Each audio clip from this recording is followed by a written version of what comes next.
Who is Thomas Alva Edison? Thomas Edison was born in 1847 in Milan, Ohio, but grew up in Port Huron, Michigan, after the family moved there in 1854.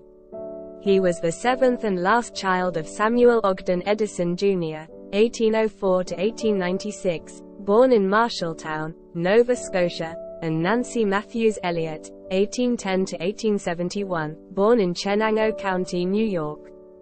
His patrilineal family line was Dutch by way of New Jersey. The surname had originally been Edison.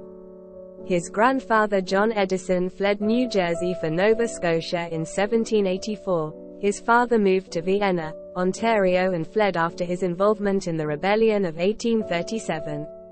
Edison was taught reading, writing, and arithmetic by his mother, who used to be a schoolteacher. He attended school for only a few months. However, one biographer described him as a very curious child who learned most things by reading on his own. As a child, he became fascinated with technology and spent hours working on experiments at home. Edison developed hearing problems at the age of 12. The cause of his deafness has been attributed to a bout of scarlet fever during childhood and recurring untreated middle ear infections. He subsequently concocted elaborate fictitious stories about the cause of his deafness. As he was completely deaf in one ear and barely hearing in the other, it is alleged that Edison would listen to a music player or piano by clamping his teeth into the wood to absorb the sound waves into his skull. As he got older, Edison believed his hearing loss allowed him to avoid distraction and concentrate more easily on his work. Modern-day historians and medical professionals have suggested he may have had ADHD. It is known that early in his career he enrolled in a chemistry course at the Cooper Union for the Advancement of Science and Art to support his work on a new telegraphy system with Charles Batchelor. This appears to have been his only enrollment in courses at an institution of higher learning. Early career Thomas Edison began his career as a news butcher, selling newspapers, candy and vegetables on the trains running from Port Huron to Detroit. He turned a $50 a week profit by age 13, most of which went to buying equipment for electrical and chemical experiments. At age 15, in 1862, he saved 3-year-old Jimmy Mackenzie from being struck by a runaway train.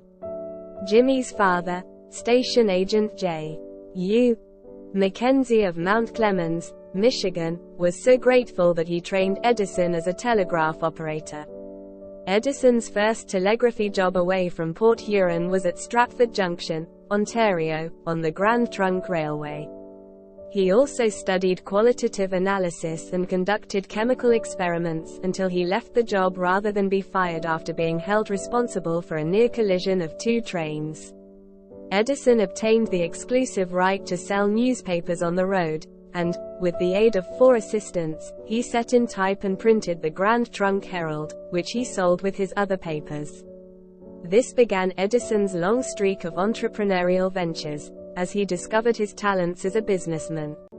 Ultimately, his entrepreneurship was central to the formation of some 14 companies, including General Electric, formerly one of the largest publicly traded companies in the world. In 1866, at the age of 19, Edison moved to Louisville, Kentucky, where, as an employee of Western Union, he worked the Associated Press Bureau Newswire. Edison requested the night shift, which allowed him plenty of time to spend at his 2 favorite pastimes, reading and experimenting. Eventually, the latter preoccupation cost him his job. One night in 1867, he was working with a lead-acid battery when he spilt sulfuric acid onto the floor. It ran between the floorboards and onto his boss's desk below. The next morning Edison was fired. His first patent was for the electric vote recorder, U.S. Patent 90,646, which was granted on June 1, 1869. Finding little demand for the machine, Edison moved to New York City shortly thereafter. One of his mentors during those early years was a fellow telegrapher and inventor named Franklin Leonard Pope, who allowed the impoverished youth to live and work in the basement of his Elizabeth, New Jersey, home, while Edison worked for Samuel Laws at the Gold Indicator Company. Pope and Edison founded their own company in October 1869, working as electrical engineers and inventors. Edison began developing a multiplex telegraphic system, which could send two messages simultaneously, in 1874.